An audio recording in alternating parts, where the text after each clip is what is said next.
எல்லோருக்கும் வணக்கங்க. நான் பாரம்பரிய ஜோதிடர் பா. ரவிக்குமார். இப்போ நாம் பார்க்கக்கூடிய ஒரு தலைப்பு பார்த்தீங்க அப்படின்னா, செப்டம்பர் மாதத்துக்கு உண்டான மாத பலன்களை பற்றி தான் இந்த காணொலியில் பார்த்துட்ருக்குறோம். கேட்டை நட்சத்திரம் 2ஆம் பாதத்தில், அதாவது விருச்சிக ராசியில், ரிஷப லக்னத்தில், இன்னைக்கு பார்த்தீங்கன்னா, அதாவது புதன் பகவானுடைய திசையில் 231 டிகிரியில் தான் இந்த மாதம் பிறக்கப்படுதுங்க. இப்படி பிறக்கக்கூடிய இந்த ஒரு காலகட்டத்தில் பார்த்தீங்கன்னா, அதாவதுன்றது மேச ராசியிலிருந்து மீன ராசி வரை என்னென்ன மாற்றங்களை கொடுக்க போறாரு அப்படின்றத பற்றி தான் நம்ம இந்த காணொலியில் கொஞ்சம் ஆதாரபூர்வமாக பார்த்துட்டு இருக்கிறோம். இந்த மாதத்தில் வரக்கூடிய ஒரு அற்புதமான நாட்கள் அப்படின்றத முதல்ல பார்த்துருவோம். அதே மாதிரின்றது 7ஆம் தேதி அப்படின்னு பார்த்தீங்கன்னா பௌர்ணமி. நம்ம கிரிவலம் போய் சுற்றிட்டு வந்தால் நமக்கு பிடிச்ச பாவங்கள், நமக்கு இருந்த தோஷங்கள், ரெண்டாவது மன அமைதி கிடைக்கும், நிம்மதி கிடைக்கும். அப்படின்றதுனால கிரிவலம் போகிறதுக்கு உண்டான ஒரு அற்புதமான நாள் பார்த்தீங்கன்னா 7ஆம் தேதி பௌர்ணமி. அது போக பார்த்தீங்கன்னா அடுத்தது 14ஆம் தேதி தேய்பிற அஷ்டமி. தேய்பிற அஷ்டமியில் பார்த்தா கால பைரவரை வழிபடுறதுக்கு உண்டான ஒரு அற்புதமான நாள். பொதுவாகவே பார்த்தீங்க அப்படின்னா ஒவ்வொரு மனிதருக்கும் ஒவ்வொரு எதிர்பார்ப்பு இருக்கும். அதுபோல் பார்த்தீங்க அப்படின்னா நம்ம மனசுக்குள்ளே ஏதோ ஒரு கேள்வி இருந்துகிட்டு இருக்கோம். அதுக்கு நம்ம விடை தெரியாமல் நம்ம அலைஞ்சிக்கிட்டு இருப்போம். அப்படி இருக்கிறவங்களுக்கு இன்னைக்கு 14ஆம் தேதி தேய்பிற அஷ்டமியில் கால பைரவரை வழிபட்டால் நம்மளோட கஷ்டங்கள் தீரும் அப்படின்றது ஐதீகம். கால பைரவரை வழிபடுங்க. மகர ராசியில் பிறந்தவங்களுக்கு இந்த செப்டம்பர் மாதம் என்னென்ன மாற்றங்களை கொடுக்க போகிறாரு அதை பற்றி தான் நம்ம இந்த காணொலியில் நம்ம கொஞ்சம் ஆதாரபூர்வமாக இப்போ நம்ம பார்த்துட்டு இருக்கிறோங்க.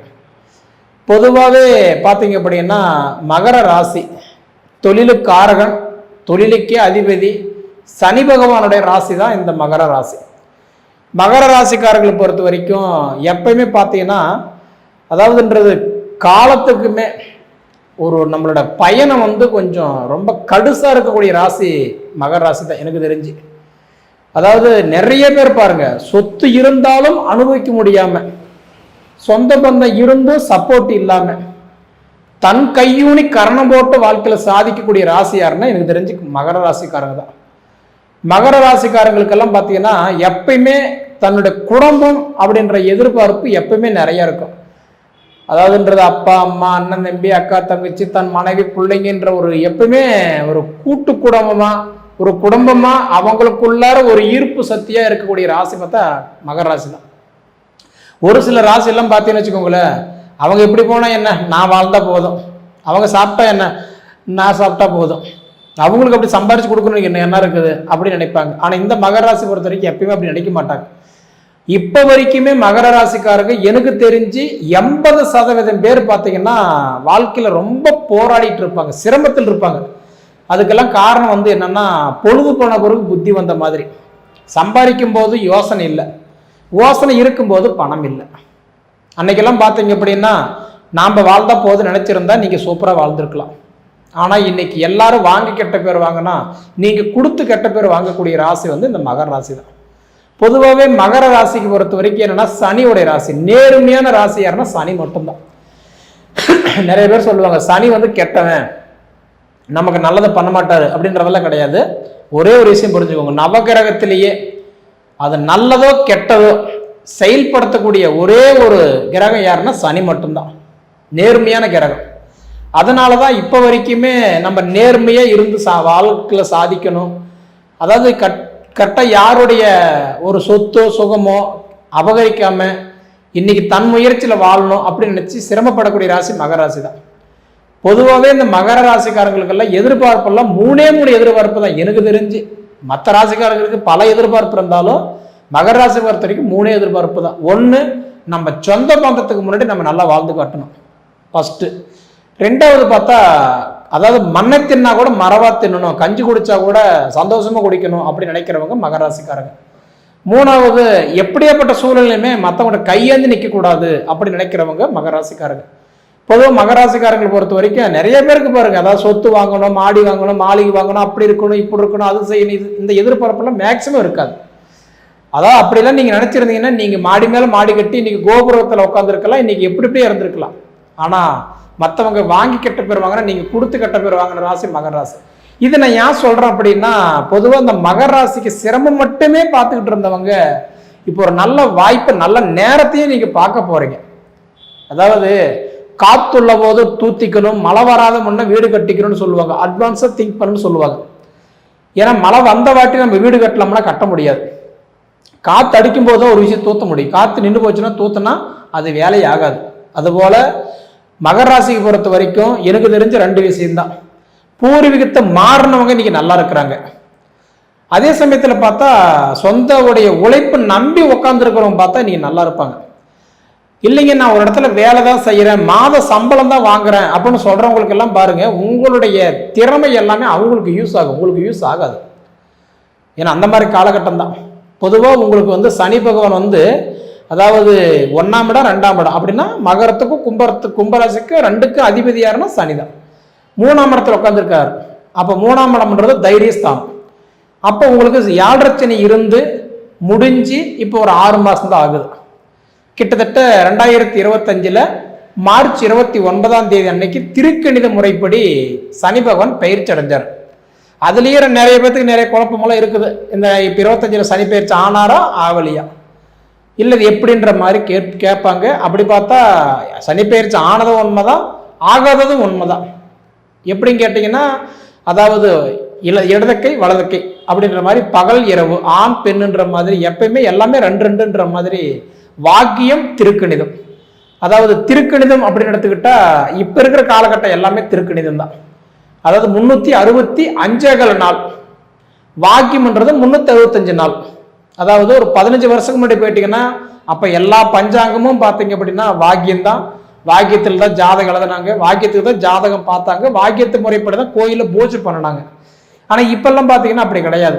பூஜை மட்டும்தான் கோயில் வாக்கியத்துக்கு ஆகுமா தவிர பஞ்சாங்கம் சரி, பலன்களை பார்க்கறது சரி, இன்னைக்கு எல்லாமே திருக்கணித முறைப்படி ஆகிப்போச்சு துல்லியமா. பொதுவாக பார்த்தீங்கன்னா அந்த அடிப்படையில் நீங்க எடுத்துக்கிட்டீங்க அப்படின்னா திருக்கணித முறைப்படி இப்ப சனி பகவான் கும்பத்திலிருந்து மேனத்துக்கு போயிட்டார். அப்ப மார்ச் 29 உங்களுக்கு 7.5 சனி முடிஞ்சு போச்சு. அப்ப மார்ச் 29 நல்லாதாங்க இருக்கணும். ஒரு சிலருக்கெல்லாம் பாருங்க, நம்ம முன்ன சொன்ன மாதிரி தான், அதாவது 7.5 சனி இருக்கும்போது கூட நான் நல்லா இருந்தேங்க, ஆனா முடிஞ்சு வாட்டி தான் எனக்கு ரொம்ப மன உளைச்சலா இருக்குது, கடன் பிரச்சனை, குடும்பத்துல குழப்பம், வாழ முடியல, வளர முடியல, மொத்தத்துல எதை சாப்பிட்டா நான் பெத்தம் தெரியுமோன்ற நிலைமையில உட்காந்துருக்கிறேன் அப்படின்னு நீங்க சொல்லக்கூடிய அளவுக்கு இருக்கிறீங்கன்னா அதுக்கு முதல் காரணம் உங்க ஜாதகத்துல உங்களுக்கு ஏதோ ஒரு பிரச்சனை இருக்கும். திசாபுத்தி கெட்டு போயிருக்கலாம், கோச்சாரங்கள் கெட்டு போயிருக்கலாம், கிரகங்கள் கெட்டு போயிருக்கலாம். அந்த மாதிரி கிரகங்கள் ஏதோ ஒரு சுச்சுவேஷன்ல நமக்கு அது மாறி இருக்கலாம். அதனால நான் என்ன சொல்றேன் அப்படின்னா, அதாவது நம்ம ஜாதகம் முதல்ல நல்லா இருக்கணும். ஜாதகன்றது தான் அதாவது ஒரு ஆணி வேறு. ஜாதகம் கெட்டு போச்சுன்னு வச்சுக்கோங்களேன், நம்ம என்னதான் அழுது பொருள்ந்து உருண்டுனாலும் நமக்கு எதுவுமே செட் ஆகாது. அதனால மகர ராசி பொறுத்த வரைக்கும் நான் என்ன சொல்றேன் அப்படின்னா, உங்களுக்கு சனி முடிஞ்சிருந்தாலும் ஒரு சிலருக்கு இன்னும் கிட்டத்தட்ட எனக்கு தெரிஞ்ச 60% பேர் கஷ்டத்துல தான் இருக்கிறீங்க. அதுக்கு காரணம் உங்களுடைய இயல்பும் ஒன்று இருக்கு, ஜாதகமும் பார்த்துக்கணும். இது 2 மட்டும் கரெக்டா இருந்தா அடுத்தடுத்த கட்டத்துக்கு நீங்க போறதுக்கு என்ன ஆப்ஷன் அப்படின்றத நம்ம பார்த்துக்கலாம். அதுக்கு நம்ம முதல்ல தொலைச்ச இடத்துல தான் தேடணும். ஒரு பொருள் தொலைச்சிடறோம், தொலைச்ச இடத்துல தேடினா தான் கிடைக்கும். அதுக்காக வேண்டி நம்ம கடல் கடந்து போய் தேடினா கண்டிப்பா அது கிடைக்காது. சரிங்களா? அப்போ தேடணும். எங்க தேடணும்? உங்க ஜாதகத்துல தான் தேடணும். மனைவி நேரம் சரியில்லையா, மக்கள் நேரம் சரியில்லை, நம்ம நேரம் சரியில்லையா, திசா புத்தி சரியில்லையா, கிரகங்கள் சரியில்லையா, கோச்சாரம் சரியில்லையா, மற்றது யாராவது ஏதாவது பண்ணியிருக்காங்களா, திஷ்டி ஓம்பல் ஏதாவது இருக்கா, இல்லை ஏதாவது தோஷங்கள் தான் பாதிக்குதா, இதெல்லாம் நிறைய விஷயங்கள் இருக்குது. அதாவது மகர ராசின்றது நம்ம ஒன்று சொல்றோம், ராசி ஒன்று தான், அதில் இருக்கக்கூடிய நட்சத்திரங்களே 3. அப்போ நம்ம நட்சத்திரத்துக்கு அதிபதி நல்லா இருக்கணும், நம்மளோட ராசிக்கு அதிபதி நல்லா இருக்கணும், நம்ம லக்னத்துக்கு அதிபதி நல்லா இருக்கணும், திசா புத்தி நல்லா இருக்கணும். இது போல நிறைய விஷயங்கள் இருக்கு. அப்போ நம்ம ஜாதகம் நல்லா இருந்தால் நம்ம லைஃப் கண்டிப்பாக நல்லா இருக்கும். சரிங்களா? அப்போ இது போக உங்களுக்கு குரு 6ல் இருக்கார். 6ஆம் இடத்துல குரு இருந்தா ருண ரோக சத்ரு குரு. அப்படி பார்த்தா குரு உங்களுக்கு 6ஆம் இடத்துல உட்கார்ந்ததெல்லாம் பார்த்தா நல்ல ஒரு வாய்ப்பு தான். ஆனா இளமை இருக்கும்போது சாதிச்சுக்கணும், முதுமை இருக்கும்போது படுத்துக்கணும்னு சொல்லுவாங்க. அப்ப இளமை இருக்கும்போதே நீங்க சாதிக்க முடியல அப்படிங்கும் போது அதுக்கு ஒரே ஒரு காரணம் என்னன்னா, அதாவது ஒரு நெருப்பு வந்து எரிஞ்சிக்கிட்டு இருக்கும்போது அதை அமிஞ்சிருச்சுன்னா உடனே அதை தொட்டால் சுடும் கண்டிப்பாக. அதுக்கு கொஞ்சம் டைம் எடுத்துக்கணும். அந்த மாதிரி பார்த்தா உங்களுக்கு ஏழரை முடிஞ்சிருந்தாலும் ஒரு 6 மாதம் ஆகணும். அதை விட இன்னொரு விஷயம் என்னன்னா, இப்போ சனி பகவான் மீண்டும் வக்கரத்துக்கு வந்துட்டார். எப்பயுமே ஒரு முன்னாடி போகும்போது நமக்கு நல்ல பலன்கள் கொடுத்தாருன்னா வக்கரமாகும் போது கொஞ்சம் கெடுபலனை தான் கொடுப்பாரு. அப்படி பார்த்தோன்னா இப்போ உங்களுக்கு வந்து சனி பகவான் வந்து மீண்டும் வக்கரத்துக்கு வரும்போது என்ன ஆகுதுன்னா, அப்போ கும்பத்துக்கு வந்தாரா வரல, அப்போ மீனத்திலேயே வக்கரம் அடைஞ்சு மீனத்தில் வக்கர நிவர்த்தி அடைகிறார் இல்லைங்களா. அப்போ அதாவது வந்து கும்பராசிக்காரங்களுக்கு வந்து இன்னுமே பாத சனி, மீன ராசிக்காரங்களுக்கு ஜென்ம சனி, மேச ராசிக்காரங்களுக்கு அதாவது வந்து விரை சனி. இப்படி இருக்கும்போது மகர ராசிக்காரங்களுக்கு வந்து பார்த்தீங்கன்னா இந்த காலகட்டம் எப்படின்னா கொஞ்சம் நல்லா இல்லைன்னா சனி வந்து மீண்டும் ரிபேஸில் வராரு. அப்போ ரிபேஸில் வரும்போது என்ன பண்ணுறாரு, மகரத்துக்கு தான் அந்த தாக்கம் இருக்குது. அதனால பார்த்தீங்கன்னா கிட்டத்தட்ட நவம்பர் 28 வரைக்குமே கொஞ்சம் பொறுத்தவன் பூமி ஆளுவன் அப்படின்ற மாதிரி கொஞ்சம் பொறுமையாக நீங்கள் இருக்கிறது கண்டிப்பாக நல்லதுங்க. நவம்பர் 28க்கு மேலே பார்த்தா உங்களோட நேரம் நிச்சயமாக ஓரளவுக்கு நல்லா இருக்கும். சரிங்களா. இது போக செவ்வாய் 9ல் இருக்கிறாரு. அப்படி பார்த்தா உங்கள் நேரம் உங்கள் வீட்டில் இருக்கிறவங்களுக்கெல்லாம் நிச்சயமாக நல்லதாக இருக்குது. அதனால் அவங்க நேரம் அவங்க நல்லா இருப்பாங்களே தவிர அவங்க நேரத்தில் நீங்கள் வந்து ஜானி ஏறன்னு முலம் சரிஞ்சுக்கிட்டு தான் இருக்கிறீங்க. அந்த மாதிரி காலகட்டம் தான். இது போக பார்த்தீங்க அப்படின்னா உங்களுக்கு சுக்கிரன் 7ல் இருக்கிறாரு. சுக்கிரன் 7ல் இருந்தாவே அதாவதுன்றது வந்து சுக்கிரன்னா யாருன்னா மனைவி. மற்றும் வந்து பார்த்தா பெண்கள் நம்ம சொல்லலாம். குறிப்பாக பார்த்தீங்கன்னா என் சகோதரிக்கு கல்யாணம் ஆகுமா, இல்லை என்னுடைய பெண் குழந்தைக்கு கல்யாணம் ஆகுமா, இல்லை என்னுடைய ராசிக்கு வந்து பார்த்தா அதாவது இந்த மாதிரி பெண்கள் வீட்டில் இருக்கிற பெண்களுக்கு ஏதாவது திருமண தடை ஏதாவது விலகுமானா உங்கள் நேரம் அவங்களுக்கு நல்லா இருக்கும். அவங்க நேரம் எப்படி நமக்கு தெரியாது இல்லையா. அதனால் வந்து அவங்க ஜாதகத்தை அதெல்லாம் தெரியும். அதுபோக உங்களுக்கு புதன் பகவானும் சூரிய பகவானும் 2 பேரும் ஒன்றா சேர்ந்து 8ஆம் இடத்துல சிம்மராசியிலே இருக்கிறதுனால 15ஆம் தேதி வரைக்கும் புதன் வந்து சிம்மராசியில் இருப்பார். 16ஆம் தேதி வரைக்கும் பார்த்தா சூரியன் சிம்மராசியில் இருப்பார். அடுத்தது 2மே கன்னிராசிக்கு வந்துடுவாங்க. அப்போ 8ஆம் இடம் அப்படின்றது ஆயுள் ஸ்தானம். இப்போதைக்கு பார்த்தா மகர ராசிக்காரங்களுக்கு சின்ன சின்ன அந்த உடல் உபாதைகள் கொடுத்துக்கிட்டு தான் இருப்பார். ஒன்றுமே இல்லை, முடிஞ்ச வரைக்கும் நீங்கள் ஒரே ஒரு வழிமுறை மட்டும்தான், நவகிரகம் தான் சொத்துங்க. அதே மாதிரி காகத்துக்கு எள்ளும் சோறு கலந்து காகத்துக்கு வச்சுட்டு சாப்பிடுங்க. முடிஞ்ச வரைக்கும் தானத்தில் சிறந்தது அன்னதானம். ஏதாவது ஒரு அன்னதானம் பண்ணிட்டு, இல்லை முடிஞ்ச வரைக்கும் நம்ம வீட்டில் இருக்கிற வயசானவங்களுக்கு அவங்களுக்கு ஏதாவது நம்மளால முடிஞ்சது கண்டிப்பாக செய்யுங்க. அவங்க மேலே ஒரு அன்பு பாசம் வச்சிங்கனாவே கண்டிப்பாக நம்மளோட கவலைகள் எல்லாம் சரியாகும். சரிங்களா. எப்படி பார்த்தாலும் மகர ராசிக்கு இது ஒரு நல்ல பொற்காலமாக தான் அமைஞ்சிருக்குது. பயப்பட வேண்டாம், நிச்சயமாக உங்கள் வாழ்க்கை நல்லா இருக்கும். அதாவது இந்த சர்க்கிள் நவம்பர் 28 வரைக்கும் தான். அதுக்கு மேலே ஓரளவுக்கு நல்லா இருக்கும், நீங்கள் பயப்பட வேண்டாம். சரிங்களா. சரி நேயர்களே, உங்கள் பொன்னான நேரத்தை ஒதுக்கி இவ்வளவு நேரம் என்னுடைய காணொலியை நீங்கள் முழுமையாக பார்த்ததுக்கு மனசார மனசுல இருந்து கேட்டுக்கிறேனுங்க. நன்றி.